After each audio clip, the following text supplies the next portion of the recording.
గురు పూర్ణిమ యొక్క ప్రాశస్త్యాన్ని గురించి.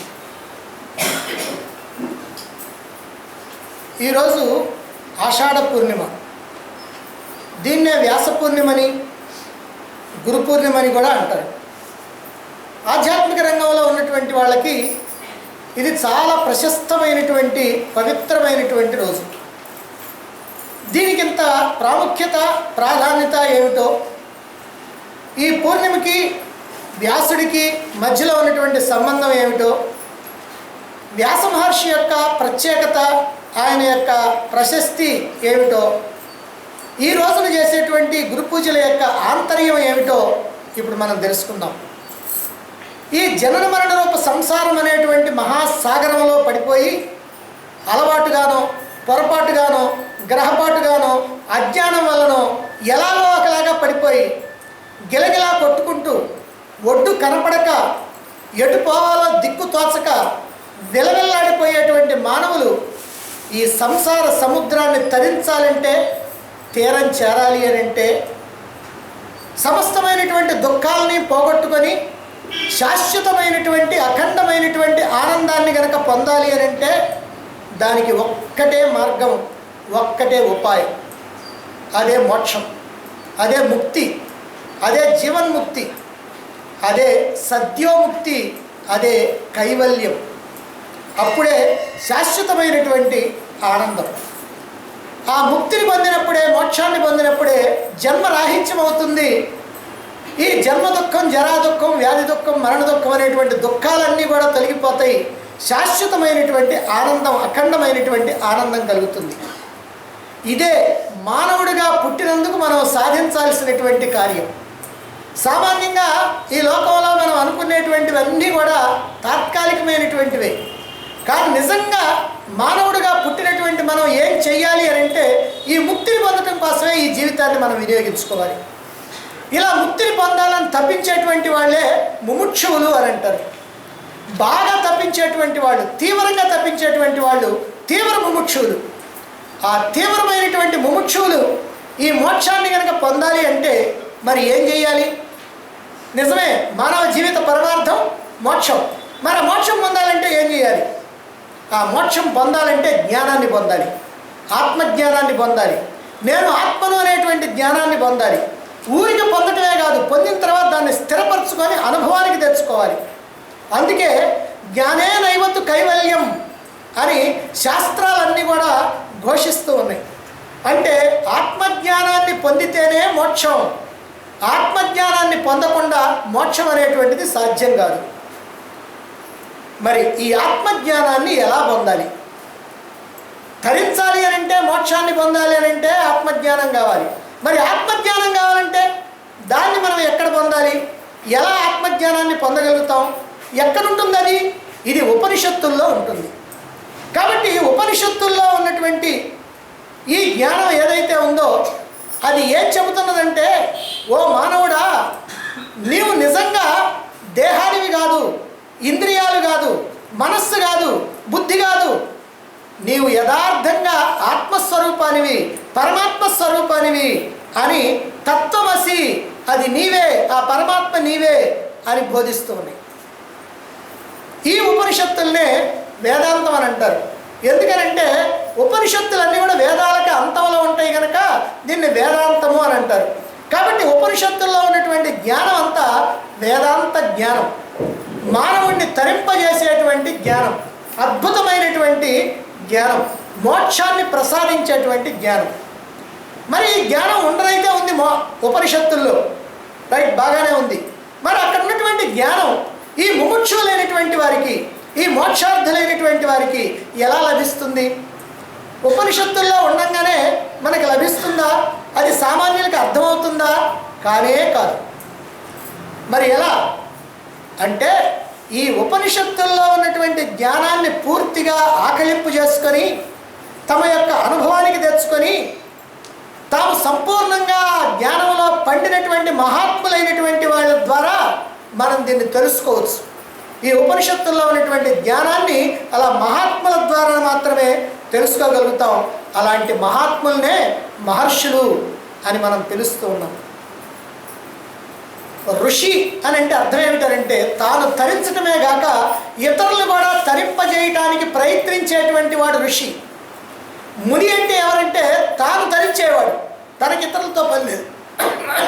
అందువల్ల అలా ఋషులైనటువంటి వాళ్ళలో మహాత్ములైనటువంటి వాళ్ళు మహర్షులైనటువంటి వారు. అటువంటి వాళ్ళే ఈ మంత్రాల యొక్క యథార్థమైనటువంటి స్వరూపాన్ని దర్శించినటువంటి వాళ్ళు, దర్శించి మానవులకు అందించినటువంటి వాళ్ళు. అలాంటి మహర్షుల్లో ప్రప్రథమంగా పేర్కొనదగినటువంటి వాడు, సుప్రసిద్ధుడైనటువంటి వాడు, నిత్యము స్మరణీయమైనటువంటి వాడు వేదవ్యాస మహర్షి. ఏమిటి వేదవ్యాస మహర్షి యొక్క గొప్పతనం, ఏమిటి ఆయన యొక్క ప్రశస్తి? ఆయన అష్టాదశ పురాణాలనే పేరుతో 18 పురాణాలని, బహుగ్రంథాలని అందించినటువంటి మహామహితాత్ముడైనటువంటి వాడు, సర్వజ్ఞుడైనటువంటి వాడు వేదవ్యాసుడు. సామాన్యమైనటువంటి మానవులకి భగవంతుడి మీద భక్తిని కలిగించాలి అనేటువంటి ఆలోచనతో, వారిలో ఉన్నటువంటి భక్తిని పెంపొందించాలి అనేటువంటి ఆలోచనలతో భగవంతుని యొక్క అవతార విశేషాలని, భక్తుల యొక్క కథల్ని అన్నింటినీ కూడా ఎంతో అద్భుతంగా మనకి భాగవతం అనేటువంటి గ్రంథం ద్వారా అందించినటువంటి సర్వజ్ఞుడు, మహితాత్ముడు వ్యాస మహర్షి. ఇక ఉపనిషత్తుల యొక్క సారము, బ్రహ్మ విద్య ప్రతిపాదితము, యోగ శాస్త్రము అయినటువంటి భగవద్గీతని మహాభారత మధ్యంలో ఇరికించి మనకు అందించినటువంటి పరమ జ్ఞానస్వరూపుడు, ప్రతిభాశాలి వ్యాస మహర్షి. ఎందుకనంటే ఈ భగవద్గీతే హిందువులకి ప్రమాణ గ్రంథం. సమస్తమైనటువంటి వేదాల యొక్క, ఉపనిషత్తుల యొక్క సారం మొత్తాన్ని కూడా ఇందులో అందించడం జరిగింది. ఇక సర్వధర్మాలకి నిలయమై మానవ జీవిత మహేతిహాసము అని ప్రశంసించబడినటువంటి పంచమ వేదము అని చెప్పబడినటువంటి మహాభారతం అనేటువంటి ఇతిహాసాన్ని 1,00,000 శ్లోకాల గ్రంథంగా ఈ మానవులకి అందించినటువంటి సర్వధర్మ స్వరూపుడు, సత్యవాది ఈ వ్యాస మహర్షి. అత్యున్నతమైనటువంటి సాధకులు, పండితులు, జిజ్ఞాసులైనటువంటి మహాత్ముల యొక్క సర్వ సందేహాలు తీర్చాలనేటువంటి ఉద్దేశంతో బ్రహ్మసూత్రాలను రచించినటువంటి అద్భుత మేధాశక్తి సంపన్నుడు వ్యాస మహర్షి. వేదమంత్రాలన్నీ కుప్పల తెప్పలుగా పడి ఉంటే, కృతయుగంలో త్రేతాయుగంలో అలా పడి ఉంటే, ద్వాపరయుగానికి వచ్చేటప్పటికల్లా మానవుల అల్పాయుష్కులు, అల్పజ్ఞానులని కనిపెట్టినటువంటి మహాత్ముడు ఈ వ్యాస మహర్షి ఆ వేద మంత్రాలన్నింటినీ కూడా ఒక క్రమమైనటువంటి పద్ధతిలో ఋగ్వేదం, యజుర్వేదం, సామవేదం, అధర్ణ వేదం అని 4 వేదాలుగా విభాగం చేసి ఆ 4ంటిని కూడా ఎంతో చక్కగా ఈ లోకానికి అందించినటువంటి వ్యాసుడు, వేదవ్యాసుడు అనేటువంటి బిరుదుతో ప్రశంసించబడుతూ ఉన్నటువంటి సూక్ష్మదర్శి, అసాధారణ ప్రజ్ఞా దురంధరుడైనటువంటి వాడు ఆ మహాత్ముడు. పరమ వైరాగ్యమూర్తి అయినటువంటి తన కుమారుడైనటువంటి శ్రీశుకునితో పాటుగా పైలుడు, వైశంపాయనుడు, సుమంతుడు, జైమిని అనేటువంటి శిష్యులకి వేదాంగాలని కూడా బోధించినటువంటి ఆచార్య శ్రేష్ఠుడు, పరమ గురువు వ్యాసుడు. ఇక సంజయునికి దివ్య దృష్టి ప్రసాదించి యుద్ధ విశేషాలన్నీ కూడా ధృతరాష్ట్రుడికి వినిపించమని చెప్పి, అదిగో ఆయనకి దివ్య దృష్టి ప్రసాదించినటువంటి అమోఘమైనటువంటి దైవశక్తి సంపన్నుడు. తన అమోఘమైనటువంటి దివ్య తపశ్శక్తితో ధృతరాష్ట్రాదులకి 16 సంవత్సరాల తర్వాత, యుద్ధమైపోయిన తర్వాత 16 సంవత్సరాల తర్వాత మరణించినటువంటి వాళ్ళందరినీ కూడా వాళ్ళ పూర్వ దేహాలతో మళ్ళీ వాళ్ళకి చూపించి, వాళ్ళతో సంభాషిస్తూ ఒక రాత్రంతా కూడా వాళ్ళతో గడపడానికి అవకాశం కల్పించినటువంటి, అటువంటి సంఘటన కల్పించినటువంటి అతీంద్రియ విషయ జ్ఞాని, అఘటన ఘటన పటీసి వ్యాస మహర్షి. ఎందుకంటే ఇది ఎవరికీ సాధ్యమయ్యేటువంటి పని కాదు. చూపించడం అయితే సాధ్యమవుద్దేమో కానీ హాయిగా ఈ బ్రతికున్నటువంటి వాళ్ళంతా చనిపోయినటువంటి వాళ్ళతో మాట్లాడుకోవటం, వాళ్ళతో తిరగటం, ఒక రాత్రి అంతా గడపటం, ఇదంతా కూడా అది ఊహించడానికి కూడా మనకి వీలు లేనటువంటి. ఇక పుట్టంతుడైనటువంటి ధృతరాష్ట్రునికి దివ్య దృష్టి ప్రసాదించినటువంటి సాక్షాత్ భగవత్ స్వరూపుడు. ఇదంతా చూడాలంటే, ఆయన కొడుకులందరినీ చూసుకోవాలంటే అదిగో ఆ దివ్య దృష్టి కావాలి. అందుకే ఆ దివ్య దృష్టిని ప్రసాదించినటువంటి వాడు. ఈయన సాక్షాత్తు భగవత్ స్వరూపుడే. అందుకనే భగవద్గీతలో చెప్పారు, మునీనామప్యహం వ్యాస, నేను మునుల్లో వ్యాసుణ్ణి అని. ఇక లోక కళ్యాణం కోసం సామాన్యులకేమో భక్తి మార్గాన్ని, మోక్షార్థులైనటువంటి వారికేమో జ్ఞాన మార్గాన్ని చూపించినటువంటి దయానిధి, ధీమంతుడైనటువంటి వాడు వ్యాస మహర్షి.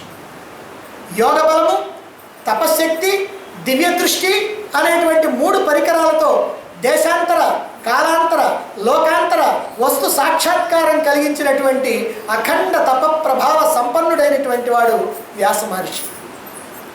గాంధారి గర్భతాడంతో బయటపడిపోయినటువంటి కఠినమైనటువంటి మాంసపిండాన్ని 101 ముక్కలుగా చేసి వాటిని నేతి కుండలయందుంచి వాటి నుంచి 100 మంది పుత్రుల్ని, ఒక పుత్రికని ఉద్భవింపజేసినటువంటి అసాధారణ ప్రజ్ఞాశాలి, అసాధారణ ప్రతిభావంతుడు వ్యాస మహర్షి. ఆయన గురించి ఎంత చెప్పినా ఇంకా చెప్పాల్సింది ఉంటుంది, ఎంత విన్నా ఇంకా వినాల్సినటువంటిది ఉంటుంది, ఎంత తెలుసుకున్నా ఇంకా తెలుసుకోవాల్సింది ఉంటుంది. మరి ఆయన పరాశర మహర్షి యొక్క అనుగ్రహంతో సత్యవతీదేవి యందు సద్యోగర్భంగా జన్మించి, అంటే అప్పటికప్పుడుగా జన్మించి పుట్టుకతోనే మహర్షి అయి తపస్సుకు వెళ్ళినటువంటి తపశ్శక్తి సంపన్నుడు, మహామహితాత్ముడు, ఆగత అనాగత జ్ఞానం కలిగినటువంటి త్రికాలవేది. సంస్కృత భాషలో ఉన్నటువంటి పదాల చేత అందంగా నాట్యం చేయించగలిగినటువంటి నాట్య విద్యా విశారదుడు వ్యాస మహర్షి. మనసులో ఉన్నటువంటి భావాల్ని వివిధమైనటువంటి రూపాలతో, వర్ణాలతో అద్భుతంగా చిత్రించే నైపుణ్యం కలిగినటువంటి కళాకారుడు, చిత్రకారుడు వ్యాస మహర్షి. బహు కఠినతరమైనటువంటి విషయాల్ని, ఆధ్యాత్మిక విషయాల్ని, వేదాంత రహస్యాల్ని అందరికీ అర్థమయ్యేట్లాగా కథల రూపంలో, కథలుగా అందించగలిగినటువంటి అసాధారణ ప్రజ్ఞాశాలి వ్యాస మహర్షి. ఆయుర్వేద, ధనుర్వేద, గాంధర్వ వేదాలతో సహా సకల శాస్త్రాల్ని కూడా కర్తలామలకం చేసుకొని అందించగలిగినటువంటి అసాధారణ మేధాశక్తి సంపన్నుడు, ధీశాలి, పరమజ్ఞాని, శుచివంతుడు వ్యాస మహర్షి. ఇటువంటి మహామహిమాన్వితుడు, అసాధారణ ప్రజ్ఞాశాలి, పరమ జ్ఞానస్వరూపుడు, అఖండ తప ప్రభావ సంపన్నుడు అయినటువంటి ఆ మహాత్ముడు జన్మించినటువంటి రోజే ఈ ఆషాఢ పౌర్ణమి. ఇది ఆషాఢ పౌర్ణమి యొక్క గొప్పతనం. వ్యాస మహర్షి జన్మించాడు గనక దీన్ని వ్యాస పూర్ణిమ అని అంటూ ఉంటారు. అంతేకాదు, వ్యాసుడు కేవలం ఒక వ్యక్తి కాదు, ఆయన గురువులకి గురువు, జగద్గురువు. అందుకే ఆయన జన్మించినటువంటి ఈ రోజుని గురు పూర్ణిమ అనేటువంటి పేరుతో పిలుస్తూ ఉంటారు. అందుకే ఆధ్యాత్మిక రంగంలో ఉన్నటువంటి వాళ్ళు సర్వసాధారణంగా దీన్ని వ్యాస పూర్ణిమని, గురు పూర్ణిమని అలానే అంటూ ఉంటారు.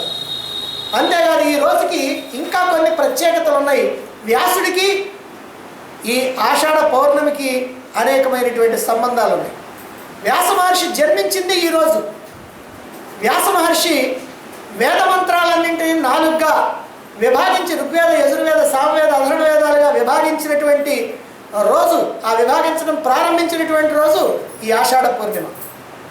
ఈ 4 వేదాలని కూడా తన శిష్యులైనటువంటి పయుడు, వైశంపాయనుడు, సుమంతుడు, జైమిని అనేటువంటి వాళ్ళకి పంచి ఈ ఒక్కొక్క వేద శాఖను రక్షించేటట్లుగా ఏర్పాటు చేసింది కూడా ఈ ఆషాఢ పూర్ణిమ రోజునే. అంతేకాదు, వ్యాస మహర్షి అద్భుతమైనటువంటి బ్రహ్మసూత్రాల రచన ప్రారంభించింది కూడా ఈ ఆషాఢ పూర్ణిమ రోజునే.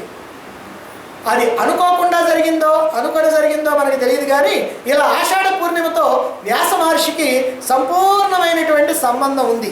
ఆయనతో పెనవేసుకొని పోయి ఉండటం వల్లనే దీన్ని వ్యాస పూర్ణిమగా, గురు పూర్ణిమగా జరుపుకోవటం అనేటువంటిది భారతదేశంలో అనాదిగా వస్తున్నటువంటి సాంప్రదాయం. ఇటువంటి పరమ పవిత్రమైనటువంటి రోజున మహామహిమాన్వితుడైనటువంటి వ్యాస మహర్షిని మనం స్మరించుకోగలగటం, ఆయన గురించి తెలుసుకోగలగటం, ఏదో కొంతైనా ఆయన గురించి ఆలోచించగలిగేటువంటి శక్తి మనకు రావటం, దీన్ని ఒక పర్వదినంగా జరుపుకోవటం మనందరి యొక్క అదృష్టం. ఎందుకనంటే ఆధ్యాత్మిక రంగంలో ఉన్నటువంటి సాధకులకి, మోక్షార్థులకి ఈ వ్యాస మహర్షి ఎంతో అనుసరణీయుడు.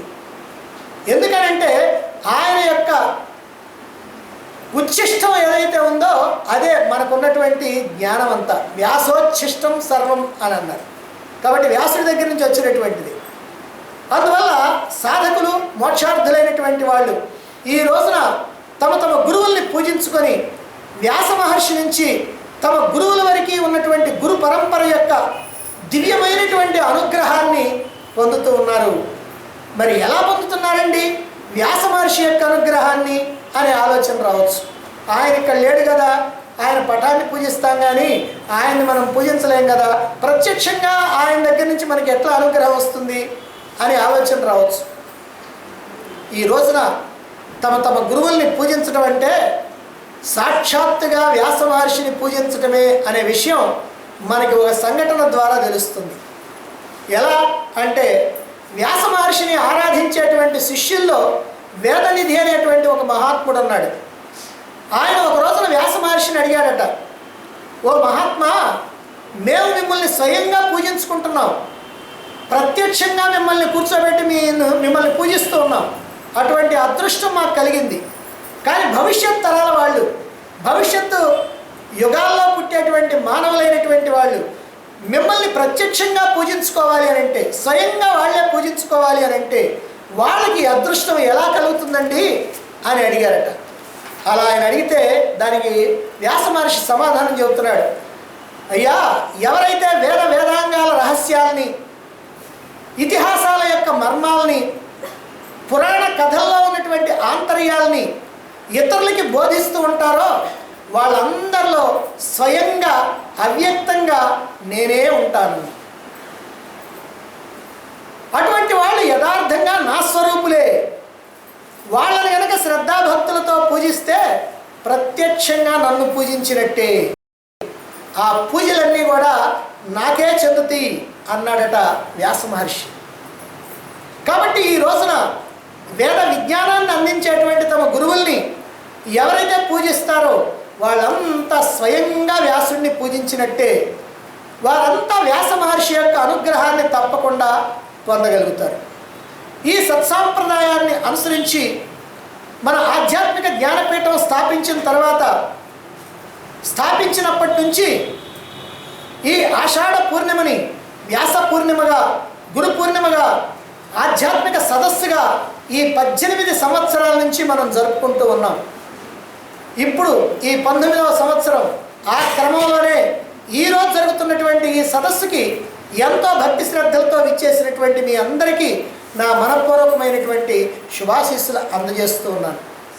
ప్రత్యేకంగా ఎంతో వ్యయ ప్రయాసలకు వచ్చి ఈ ఆధ్యాత్మిక సదస్సును జరిపిస్తున్నటువంటి మన కార్యనిర్వాహక అధ్యక్షురాలైనటువంటి రావురి అన్నపూర్ణకి నా శుభాకాంక్షలు, ఆశీస్సులు తెలియజేస్తూ వ్యాస మహర్షి నుంచి కలిగినటువంటి గురు పరంపర యొక్క దివ్యమైనటువంటి అనుగ్రహం, ఆశీస్సులు తనపై వర్షిస్తాయని దృఢంగా భావిస్తూ విశ్వసిస్తున్నాను.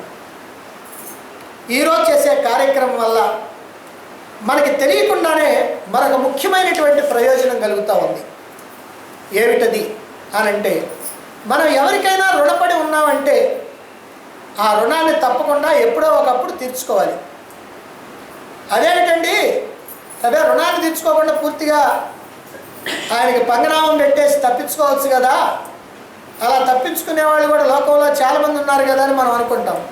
అలా తప్పించుకున్నటువంటి వాళ్ళు మళ్ళీ జన్మలో వడ్డీతో సహా కలిపి చెల్లించుకోవాల్సి వస్తుంది, ఏదో ఒక రూపంలో చెల్లించుకోవాల్సి వస్తుంది. అలా చెల్లించుకునే వాళ్ళు ఎంతమందినో ఇప్పుడు చూస్తూ ఉన్నాం. కాబట్టి రుణం అనేటువంటిది ఎప్పటికైనా తీర్చుకోవాల్సిందే. ఆ రుణాన్ని ఉంచుకుంటే అది ఇంతింత ఎంతో నువ్వు తీర్చుకోవడానికి కూడా కష్టమయ్యేంత అవుతుంది. కాబట్టి ఈ జన్మలో తప్పించుకున్నావంటే వచ్చే జన్మలో అయినా సరే తప్పించుకోవాలా, లేదా 10 జన్మల తర్వాత 100 జన్మల తర్వాత అయినా సరే నీకు అది మాత్రం తప్పదు. తప్పించుకునేటువంటి వీలే లేదు. మానవులుగా పుట్టినటువంటి మనం మరి తప్పకుండా తీర్చుకోవాల్సినటువంటి రుణాలు ఏమున్నాయి అంటే 5 రుణాలు ఉన్నాయి. ప్రతి మానవుడి నెత్తిన ఈ 5 అప్పులు, ఈ 5 రుణాలు ఉన్నాయి. ఏమిటంటే దేవరుణం, ఋషి రుణం, పితృ రుణం, మనుష్య రుణం, భూత రుణం అని 5 రుణాలు ఉన్నాయి. దేవరుణం అంటే అంటే ఏంటనంటే దేవతలకు రుణపడి ఉంటాం. దేవతలకు మనం బాకీ. ఏమిటయ్యా బాకీ అని అంటే మనకు అన్నీ ఇస్తున్నటువంటి వాళ్ళు దేవతలు. దానాత్ దేవహ అన్నారు, ఇచ్చేవాళ్ళు దేవతలు. ఏమిస్తున్నారు? వెలుతురిస్తున్నారు, గాలి ఇస్తున్నారు, ఆహారం ఇస్తున్నారు. ఈ ఇచ్చినటువంటి ఆహారాన్ని అరిగిస్తున్నారు, దప్పికి తెచ్చుకోవడానికి నీరు ఇస్తున్నారు, మనం నడవటానికి ఆధారంగా ఉండేటువంటి భూమిని ఇస్తున్నారు, మనకి అవకాశం ఇచ్చేటువంటి ఆకాశాన్ని ఇస్తున్నారు. ఇలా చంద్రుడు చల్లదనాన్ని ఇస్తున్నాడు, సూర్యుడు వేడిని కాంతిని ఇస్తున్నాడు. ఇట్లా అందరు దేవతలు కూడా మనకు కావాల్సింది ఇస్తున్నారు. మరి ఇచ్చేటువంటి వాళ్ళకి మనం ఏమన్నిస్తున్నామా? మనం వాళ్ళకి రుణపడి ఉంటున్నాం కదా, ఆ రుణం మనం తెచ్చుకోవాలి. అందుకని దేవతలకు రుణం. రెండవది ఋషి రుణం. ఋషులు ఏం చేస్తున్నారంటే మానవుడు తరించడానికి కావాల్సినటువంటి జ్ఞానాన్ని ఇస్తున్నారు. కాబట్టి ఈ జ్ఞానాన్ని మనం అందుకొని మన జీవితాన్ని తరింపజేసుకుంటూ ఆ ఋషుల యొక్క రుణాన్ని తీర్చుకోకపోతే వాళ్ళకి మనం అప్పుపడి ఉంటాం. ఇక మూడవది పితృరుణం. తల్లిదండ్రులు ఏం చేస్తుంటారంటే కని పెంచి పెద్ద చేస్తూ పోషిస్తూ వాళ్ళు మన కోసం ఎంతో త్యాగం చేస్తూ ఉంటారు. వాళ్ళ నోటికాడ పెట్టుకునేటువంటి దాన్ని కూడా మన నోటికి అందిస్తారు. మరి అటువంటి వాళ్ళకి మనం రుణపడి ఉంటాం కదా, ఆ రుణాన్ని తీర్చుకోవాలి. నాలుగవది మనుష్య రుణం. మనుషులంటే తోటి వాళ్ళు కూడా అప్పుడప్పుడు నీకు సహాయం చేస్తూ ఉంటారు. కొంతమంది మాట సహాయం చేస్తారు, కొంతమంది వస్తు సహాయం చేస్తారు, కొంతమంది డబ్బు సహాయం చేస్తారు. ఈ ప్రకారంగా ఎందరో ఎన్నో సహాయాలు చేస్తారు.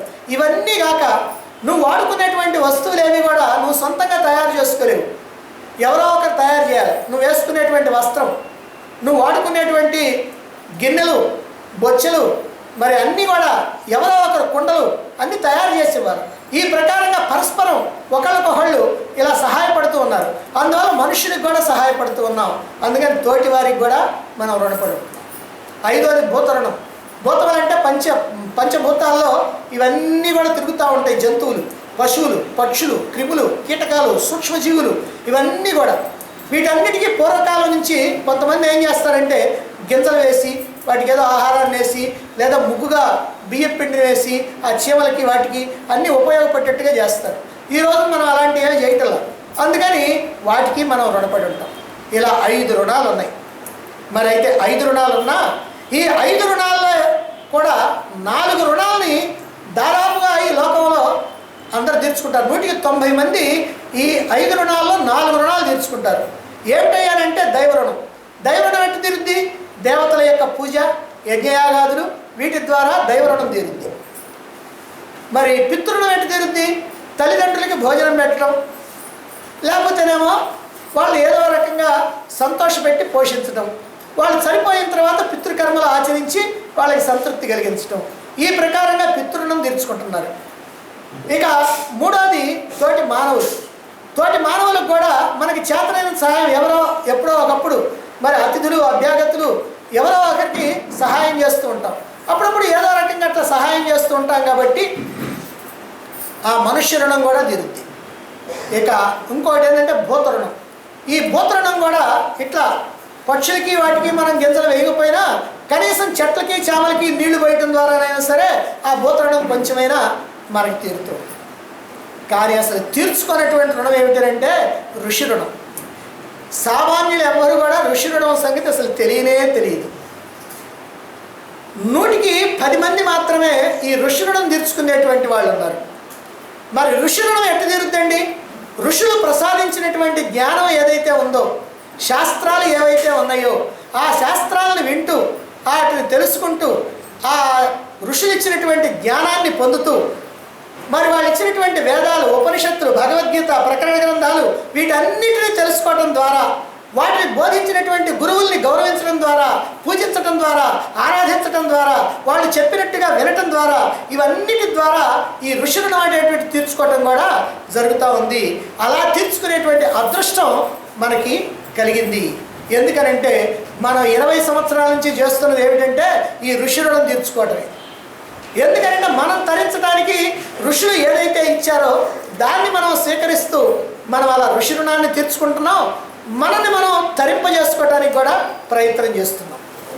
ఈ ప్రకారంగా మనకి తెలియకుండానే ఈ రుణాన్ని కూడా మనం తీర్చుకుంటున్నాం. అయితే మరి ఈ పవిత్రమైనటువంటి రోజున గురువులను ఎందుకు పూజించాలి? గురువులు చేసేటువంటి మేలేమిటి? గురువులు మనకేం చేస్తున్నారు? మరి ఉపనిషత్తులు, శాస్త్రాలు అవన్నీ కూడా మహర్షులు ఇచ్చారు కదా. మరి గురువులు ఏం చేస్తున్నారు మధ్యలో? వీళ్ళు ఎందుకండి గొప్పతనం, వీళ్ళకి ఎందుకు పూజలు అనేటువంటి ఆలోచన రావచ్చు. పవిత్రమైనటువంటి గంగ ఆకాశంలో విష్ణు పాదాల దగ్గర పుట్టింది. గంగోత్రిలో, ఇంకా అక్కడ దానికంటే ముందు ఎక్కడో పుట్టింది. ఎక్కడ పుట్టిందో కూడా మనకు తెలియదు. మరి ఆ గంగ భూమి మీదకి వచ్చింది. భూమి మీద నుంచి పాతాళానికి పోయింది. పాతాళంలో ఉన్నటువంటి సగరపుత్రులు, చనిపోయినటువంటి సగరపుత్రుల మీదుగా ప్రవహించి వాళ్ళకి ముక్తిని ప్రసాదించింది. మరి అయితే ఈ గంగ ఎట్లొచ్చిందండి? దానంతటి పరిగెత్తుకుంటా వచ్చిందా? రాలా. దానికోసం 3 తరాల వాళ్ళు కష్టపడ్డారు. సగరుడు, అంశుమంతుడు, దిలీపుడు, 3 కష్టపడ్డారు. ఆ తర్వాత భగీరథుడు వచ్చాడు. ఆ భగీరథుడి వల్ల ఇదిగో ఆ గంగ కాస్త శివుడి జటాజోటం నుంచి ఇలా భూమి మీదకి వచ్చి, భూమి మీద నుంచి పాతాళానికి పోయి, పాతాళంలో ఉన్నటువంటి సగరపుత్రుల యొక్క ఆ దేహాల మీద నుంచి పోయి వాళ్ళకి సద్గతులు కలిగించడం జరిగింది. అందుకనే మనం ఆ గంగకి రుణపడి ఉన్నాం. ఎందుకంటే ఆయన వాళ్ళ కోసం తీసుకొచ్చిన ఆ గంగ ఇప్పుడు మనల్ని పవిత్రం చేస్తూ ఉంది ఈ భూలోకంలో. కాబట్టి మనం గంగకి రుణపడి ఉన్నాం. అందుకనే గంగని మనం భాగీరథి అని పిలుచుకుంటున్నాం. భగీరథుడు తీసుకొచ్చాడు కనుక ఆయన తలుచుకుంటూ భాగీరథి అని పిలుచుకొని అదిగో ఆ రుణాన్ని తీర్చుకుంటున్నాం. అలాగే వేద వాంగ్మయం అనేటువంటి జ్ఞాన గంగ ఎక్కడ పుట్టింది? ఆనంద స్వరూపమైనటువంటి పరమాత్మలో పుట్టింది. ఆ ఆనంద స్వరూపమైనటువంటి పరమాత్మలో పుట్టినటువంటి ఈ జ్ఞాన గంగ ఈ భూమి మీదకి వచ్చి ఈ మానవులందరినీ కూడా తరింపజేస్తూ ఉంది. అయితే ఎలా వచ్చిందంటే మంత్రద్రష్టమైనటువంటి మహర్షుల నుంచి శృతి వాక్యాలుగా, అంటే వేద మంత్రాలుగా అలా వచ్చిన తర్వాత సద్గురువుల యొక్క తీవ్ర ప్రయత్నంతో మోక్షార్థులైనటువంటి మానవులనే కాకుండా సామాన్యమైనటువంటి గృహస్థుల్ని కూడా తరింపజేస్తూ ఉంది ఆ జ్ఞానం. అంటే వేద విజ్ఞానం ఒక భగవద్గీత రూపంగా, ఆ భగవద్గీతను కూడా అర్థం చేసుకోలేనటువంటి సామాన్యమైనటువంటి గృహస్థులకి గురువులైనటువంటి వాళ్ళు దాన్ని అవగాహన చేసుకొని వాళ్ళకి తెలియజేస్తూ ఉన్నారు. ఆ విధంగా సామాన్య మానవుల దగ్గరికి ఈ జ్ఞాన గంగ అనేటువంటిది వచ్చింది. ఇలా సామాన్య మానవుల్ని కూడా తరింపజేయగలిగినటువంటి ఈ జ్ఞాన గంగని ఎంతో శ్రమకొర్చి పట్టుదలతో అందరికీ అందుబాటులోకి తీసుకురావడానికి ప్రయత్నించినటువంటి ఆ గురువులకి శిష్యులు, సాధకులు రుణపడి ఉంటారు ఆధ్యాత్మిక రంగంలో. ఆ రుణాన్ని తీర్చుకునేందుకే ఈ గురు పూర్ణిమలు, ఈ గురు పూజ విధానాలు, ఈ కార్యక్రమాలు. మానవుల్ని తరింపజేసేటువంటి ఈ జ్ఞానాన్ని పొందాలంటే గురువు యొక్క ఆవశ్యకత తప్పనిసరి. అదే గురువు యొక్క విశిష్టత. గురువు లేకుండా తమంతట తాముగా తరించడం అనేటువంటిది అసాధ్యమైనటువంటి విషయం.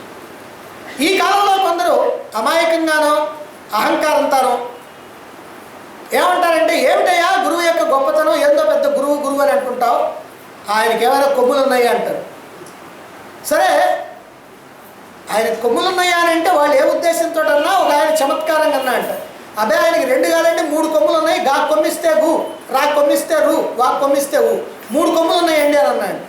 అది చమత్కారంగా అని అన్నా ఆ గురువు యొక్క విశిష్టత, గొప్పతనము, ప్రాధాన్యత ఏమిటనేటువంటిది మనకి ఇక్కడ తెలుస్తుంది. అందుకనే గురువు లేని విద్య గుడ్డి విద్య అని అన్నారు.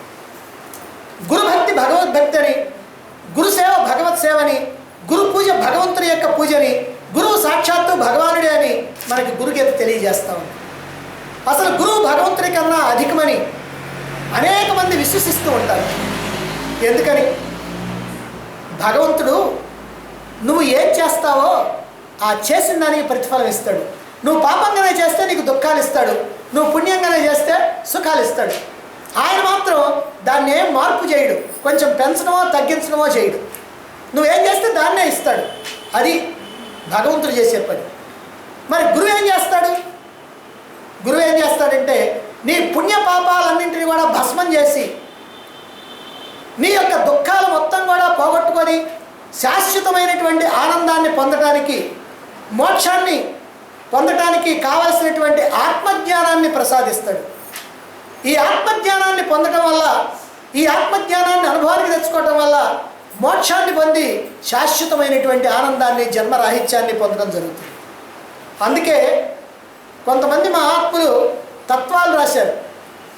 కర్మలు చూసి శిక్షలు వేసే కఠినుడు దేవుడు ఓరన్నా, కర్మలు త్రుంచి జ్ఞానము పంచే కరుణామయుడే గురువన్నా అని. భగవంతుడు ఏం చేస్తాడంటే ఆయన కఠినుడు అన్నారు ఇక్కడ. ఎందుకనంటే నీ కర్మలు చూసి ఆయన శిక్షలు వేస్తాడు.